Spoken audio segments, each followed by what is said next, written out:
এই মানুষগুলো এই প্রত্যেকটা সিস্টেমের সাথে জড়িত, তারা আসলে ক্ষমতাকে সামনে রেখে সেই পথে হাঁটা শুরু করে। এই ক্ষমতা যেদিকে থাকবে তারা সেদিকে হাঁটে। সবচেয়ে বড় আমরা যে জায়গাটিতে কথা বলছি, এই সমস্যাটা কিন্তু পথের সমস্যা না, এই সমস্যা হচ্ছে মনস্তত্ত্বের সমস্যা। এই সমস্যা হচ্ছে এতদিনের যে চর্চা, এই যে অপসংস্কৃতি কালচার, এই জায়গাটাতে সমস্যা। আমরা আমাদের জায়গা থেকে যখন দেখছি গাজীপুরে এরকম একটি নৃশংসতা হয়েছে, আমাদের অবশ্যই দেখুন, আমরা বৈষম্য বিরোধী ছাত্র আন্দোলন এই অভ্যুত্থানের সামনের সারিতে থেকে অভ্যুত্থানের নেতৃত্ব দিয়েছে। আমাদের জায়গা থেকে মনে হয়েছে যখন একটি অন্তর্বর্তীকালীন সরকার এসেছে, সেই অন্তর্বর্তীকালীন সরকারকে তার কাজটি করতে দেওয়া উচিত। আমরা মাঠে আছি, আমরা মাঠ থেকে জনগণের যে দাবি দেওয়া সেগুলো তাদের কাছে তুলে ধরবো, আমাদের ছাত্র প্রতিনিধি রয়েছে তাদের মাধ্যমে তুলে ধরবো। কিন্তু এই বৈষম্য বিরোধী ছাত্র আন্দোলন এবং অন্তর্বর্তীকালীন সরকার, এই দুইটির মধ্যে একটি সুস্পষ্ট পার্থক্য থাকতে হবে, একটি পর্দা থাকতে হবে। সেই জায়গা থেকে আমরা সব সময় সরকারকে তার যে স্বাধীনতা, সেই স্বাধীনতার জায়গায় রেখে আমরা তাদেরকে কাজ করতে দিয়েছি। কিন্তু এই যে 6 মাস, আমাদের কাছে মনে হয়েছে যখন অন্তর্বর্তীকালীন সরকার কাজ করা শুরু করেছে, ওই টাইমে এরকম একটা ফ্যাসিস্ট রেজিমকে ভাঙতে হয়েছে, ভেঙে সেখান থেকে ছোট থেকে ধীরে ধীরে বড় হতে হয়েছে, স্টেবল হতে হয়েছে এই অন্তর্বর্তীকালীন সরকারকে। সেই জায়গায় আমরা কিন্তু এই সময়টা আমাদের জায়গা থেকে দেওয়ার চেষ্টা করেছি। কিন্তু আমরা এখন 6 মাস ধরে দাঁড়িয়ে মনে করছি, শেষ করি যে সরকারের কিংবা এই বিভিন্ন মন্ত্রণালয়ের তাদের যে সুপ্তাবস্থা, এই সুপ্তাবস্থা শেষ। এখন যদি তারা তাদের জায়গা থেকে যেই কাজটুকু করা দরকার, যেটা মানুষের প্রত্যাশা, সেটা না করতে পারে, তাহলে আমরা যেভাবে দাঁড়িয়ে গিয়েছিলাম বিগত সময়, আমরা সেইভাবে যে কোনো উপদেষ্টা হোক, যে কোনো চেয়ার হোক, তার বিরুদ্ধে দাঁড়িয়ে যাব। 6 মাস পর এসে রাজধানী ঢাকা সহ সারা দেশে যে ঘটনাগুলো ঘটছে তা বিএনপির নীতি নির্ধারণী নেতারা সমর্থন করেন না। তারা সন্দেহ করেন ছাত্র জনতার অভ্যুত্থানের এতদিন পর এসব ভাঙচুর বিশৃঙ্খলার পেছনে আগামী জাতীয় সংসদ নির্বাচন দীর্ঘায়িত করা সুদূরপ্রসারী চক্রান্ত অথবা দেশে ভিন্ন কিছুর পথ তৈরি করার প্রেক্ষাপট তৈরির চেষ্টা থাকতে পারে। মানে কেন এটা হয়েছে? শুক্রবারে যে গুলশানে বিএনপির চেয়ারপারসনের কার্যালয়ে স্থায়ী কমিটির সভায় নীতি নির্ধারণী নেতারা ধানমন্ডি 32 নম্বর সহ বিভিন্ন স্থানে ভাঙচুরের ঘটনা, সংস্কার কমিশনগুলোর প্রতিবেদন সহ চলমান পরিস্থিতি নিয়ে আলোচনা করেন। তখন তারা এগুলো বলেন। কেন মনে হচ্ছে যে এটা নির্বাচন দীর্ঘায়িত করার চক্রান্ত? দেখুন, আমাদের একটি অতীত আছে, আমরা ভুলে যাইনি। বাংলাদেশে 1-11 হয়েছিল এবং একটি প্রেক্ষাপট তৈরির পরেই কিন্তু 1-11 হয়েছে। আমরা সেই সময় দেখেছি দুই দলের প্রধান থেকে শুরু করে অ্যাক্টিভ যারা আছেন তাদেরকে সরিয়ে দিয়ে নতুন মানুষরা দলের দায়িত্বে যাবেন, নেতৃত্বে যাবেন, এরকম একটা চিন্তাধারা হয়েছিল। সেই 1-11 ধারাবাহিকতা যদি আপনি মাথায় রাখেন, আপনি দেখবেন যে 24-এর গণ অভ্যুত্থান, সেখানে কিন্তু শেষ পর্যন্ত, আমি তো একদম রাস্তায় ছিলাম, শেষ পর্যন্ত একটা দাবিতে এসে দাঁড়িয়েছিল, হাসিনাকে সরতে হবে। কিসের কোটা, কিসের কি, একটাই দাবি, হাসিনাকে সরতে হবে। সো হাসিনা সরে যাওয়ার পরে আমরা দেখলাম এই যে 6 মাস, যেটাকে হানিমুন পিরিয়ড আপনি একটু আগেই বললেন, এটা কি একটা অন্তর্বর্তীকালীন সরকারের জন্য যথেষ্ট দীর্ঘ নয়? যেই সরকারটির মেয়াদ 5 বছর, তার জন্য 6 মাস হানিমুন পিরিয়ড হতে পারে, কিন্তু যেই সরকারটির মেয়াদ 5 বছরের অনেক কম, কত কম সেটি আমি জানি না বলেই অনেক কম বলছি, তার জন্য কি 6 মাস অনেক বেশি সময় নয়? কিন্তু এই 6 মাসে আমরা কি একটা দিনের জন্য স্বস্তিতে থাকতে পেরেছি? 6 মাস মানে 180 দিন। আপনি আমাকে একটা দিনের কথা চিন্তা করে বলুন তো, যেদিন শাহবাগে কেউ বসেনি, যেদিন সায়েন্স ল্যাবের মোড়ে কোনো গন্ডগোল হয়নি, কিংবা যেদিন আজকেও পরিস্থিতি কিছুতেই শান্ত না হওয়া এবং কিছুটা শান্ত হলেই আবার ইচ্ছাকৃতভাবে পরিস্থিতিতে একটা শক্ত ঝাঁকি দেওয়ার চেষ্টা, এটা কি আপনার খুব নর্মাল মনে হয় একজন রাজনৈতিক কর্মী হিসেবে? এবং আমাদের রাজনীতি তো আসলে খুবই অনিশ্চিত, পশ্চিমের রাজনীতির মতো নয় যে একটা নির্দিষ্ট মেয়াদের পর চমৎকার একটি ভোট হবে এবং মানুষ যাকে পছন্দ করবে সেই গিয়ে রাষ্ট্র পরিচালনার দায়িত্বভার গ্রহণ করবে। আমাদের রাজনীতি মসৃণ নয়, আমাদের রাজনীতি ভীষণ অনিশ্চিত, ভীষণ উঁচু নিচু, এবড়ো খেবড়ো আমাদের রাজনীতির পথ। সুতরাং এই ধরনের আশঙ্কা করাকে আমি অমূলক তো বলতে পারি না। আপনি দেখুন, শেখ হাসিনার বক্তব্য নিয়ে সরকার কিন্তু বেশ শক্তভাবে ভারতকে জানিয়েছিল যে উনি ভারতে থাকতে পারেন, কিন্তু ভারতে বসে উনি বাংলাদেশে অস্থিতিশীল হয় এমন কোনো কথা বলতে পারবেন। আগের রাতে, মানে আগের রাত তো ঠিক না, রাত সন্ধ্যা 7টা থেকেই 32 নম্বর ভাঙা শুরু হয়েছে, রাত 9টার দিকে উনি বক্তব্য দিয়েছেন এবং সেই বক্তব্য যথেষ্ট উস্কানিমূলক বক্তব্য। এবং তারপরে আমরা দেখলাম 2 দিন ধরে টানা ভাঙচুর হলো, বিভিন্ন জেলায় আওয়ামী লীগের নেতাদের বাড়িঘরে লুটপাট হলো, হামলা হলো, ভাঙচুর হলো, আগুন দেয়া হলো এবং একটা সিস্টেম্যাটিক প্যাটার্ন আমরা লক্ষ্য করলাম। এবং যেটা সবচেয়ে অ্যালার্মিং নিকোল, যেটা আমি একটু আগে বলছিলাম, সরকার বিবৃতি দিয়ে তার দায়টা সারলো। সরকার কিন্তু তার বেশি কিছু করেনি। মাঠে কিন্তু সেনা আছে বলেই আমি আবার মনে করিয়ে দিচ্ছি যে মাঠে কিন্তু আইন শৃঙ্খলা রক্ষার দায়িত্বে সেনাবাহিনীও মোতায়েন আছে।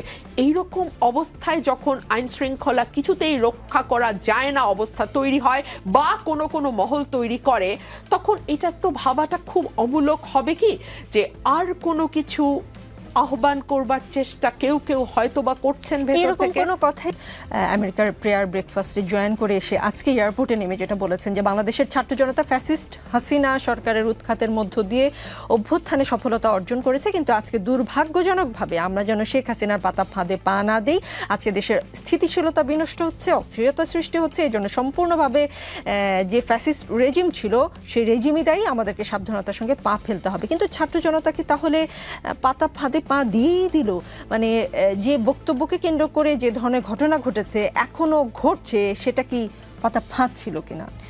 দেখুন, আমি এটাকে ব্যাখ্যা করি। আরেকটা বিষয়, বিএনপি আগে থেকে ফাঁদের বিষয় যদি জানি, আগে থেকে সতর্ক কেন করলো না? আমি আপনাকে একটু যদি ওনার বক্তব্যের যে অর্থটা আমার কাছে পরিষ্কার হয়েছে সেটা আমি বলি।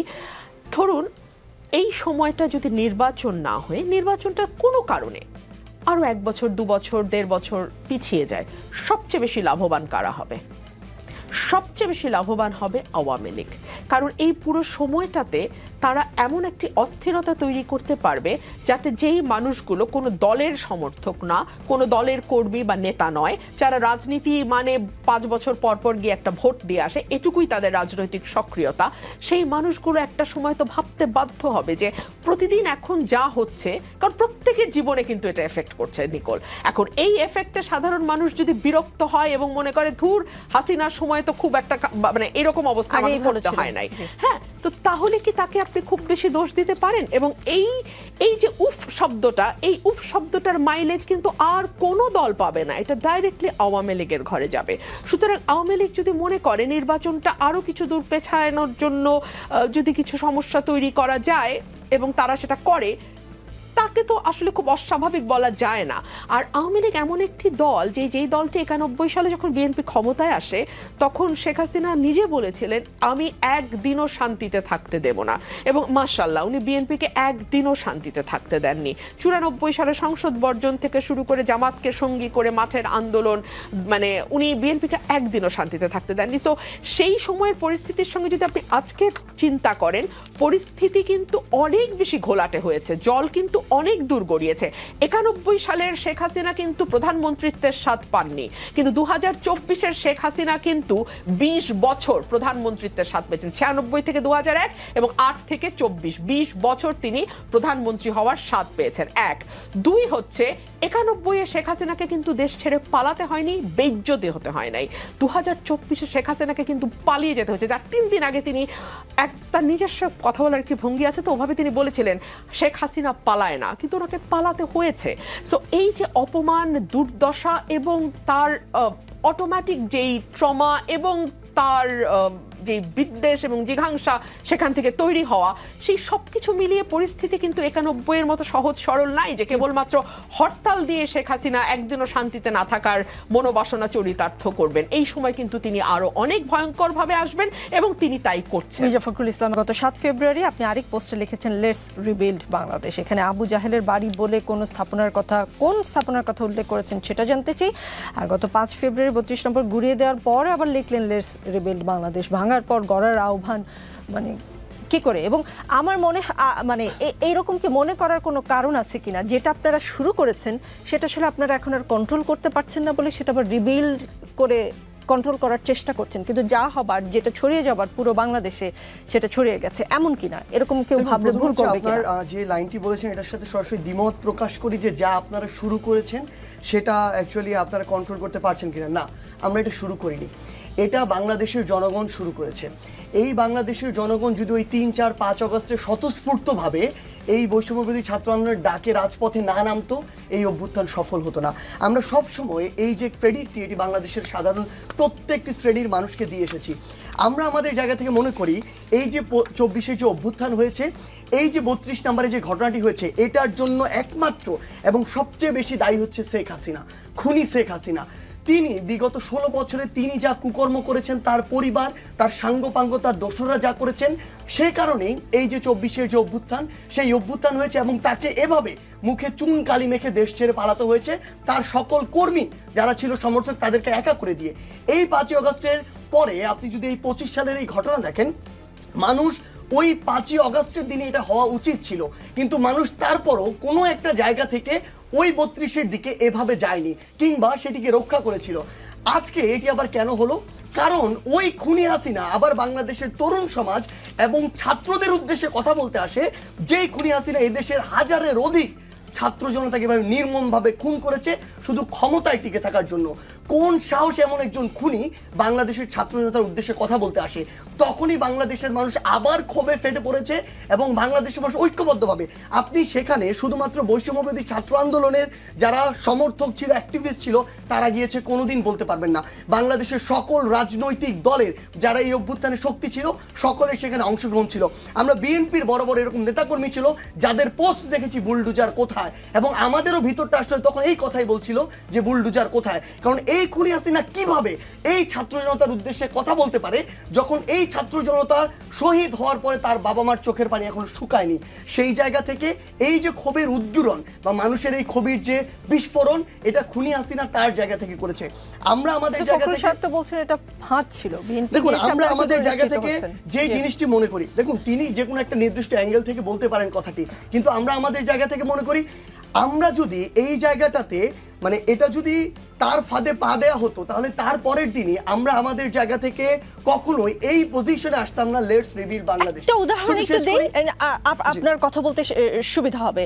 সার্জিস আলম, সুনামগঞ্জের বিশ্বরম্ভরপুরে 3 রাস্তার মোড়ে একজন কৃষক হাতে কাস্তে ও কাঁধে লাঙ্গল নিয়ে দাঁড়িয়ে আছেন। নাম দেওয়া হয়েছিল কিষাণ চত্বর, আপনি নিশ্চয়ই শুনে থাকবেন। গ্রাম বাংলার কৃষি ও কৃষকের ঐতিহ্য তুলে ধরতেই সেই ভাস্কর্যটি 7 তারিখ মানে শুক্রবার রাতে এই ভাস্কর্য ভেঙে ফেলা হয়। কৃষকের এই ভাস্কর্যের সাথে মুজিববাদ বা ফ্যাসিবাদের